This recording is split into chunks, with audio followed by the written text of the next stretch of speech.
जिंदा लाश। छत्तीसगढ़ के दूर दराज इलाके में बसा था नवापुर, एक गांव जो मानचित्र पर नाम भरका था। यहाँ ना शहर की चहल पहल थी, ना ही तकनीक की चमक, पर एक चीज जो इस गांव को बाकी दुनिया से अलग बनाती थी वो था श्मशान। गांव के बाहर एक पुराना वीरान श्मशान घाट था, जिसे गांव वाले अब नहीं इस्तेमाल करते थे। कहते थे वहाँ एक लाश है जो मरी नहीं।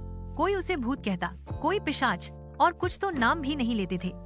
20 साल से वो लाश वहाँ पड़ी है, और सबसे डरावनी बात, वो आज तक नहीं सड़ी। रिद्धिमा शर्मा एक मेडिकल छात्रा थी जो अपने पीएचडी प्रोजेक्ट के तहत गांवों में मृत्यु और शरीर सड़ने की प्रक्रिया पर रिसर्च कर रही थी।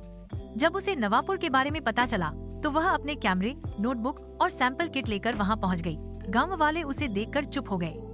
बुजुर्ग हरिराम काका ने सिर हिलाते हुए कहा, बिटिया, जो लाश मरी नहीं उसे छेड़ना ठीक नहीं, वो जाग गई तो।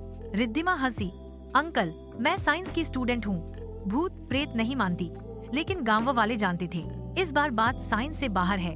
रिद्धिमा ने श्मशान के पास एक खाली झोपड़ी में डेरा जमा लिया। उसने अपनी रिसर्च शुरू की, मिट्टी के सैंपल लिए, तापमान चेक किया, फोटो खींचे।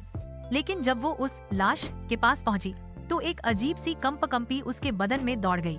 लाश पत्थर के एक चबूतरे पर रखी थी, सफेद कफन में लिपटी हुई, पर कफन एकदम साफ, न कोई दुर्गंध, न कीड़े, न कोई सड़न। आंखें बंद, पर शरीर ऐसा जैसे आज ही मरा हो। ये कैसे संभव है? रिद्धिमा बड़बड़ाई। उस रात सोते हुए उसे एक सपना आया। वही लाश उठकर झोपड़ी की ओर बढ़ रही थी और एक धीमी आवाज कह रही थी, तू मुझे क्यों भूल गई रिद्धिमा? रिद्धिमा हड़बड़ा कर उठी, पसीने से लथपथ। उसने खुद को समझाया कि ये सब थकान का असर है। अगली सुबह रिद्धिमा ने गांव के मंदिर में रखे पुराने रिकॉर्ड्स और अखबारों की कटिंग्स देखी। वहाँ एक खबर थी, 20 साल की युवती की रहस्यमयी मौत, शव नहीं जल सका। मृतका का नाम था रिद्धिमा। उसका दिल धक धक करने लगा। ये नाम, ये चेहरा, ये तो उससे मिलता था। उसे अपने बचपन की कोई भी याद साफ नहीं थी। 7 साल की उम्र से वो अनाथालय में पली थी। क्या ये महज इत्तेफाक है? उसने खुद से पूछा।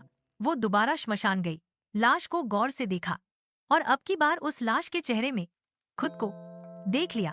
पार्ट 2 देखने के लिए हमारे चैनल अधूरा सच को सब्सक्राइब और वीडियो को लाइक और शेयर करें।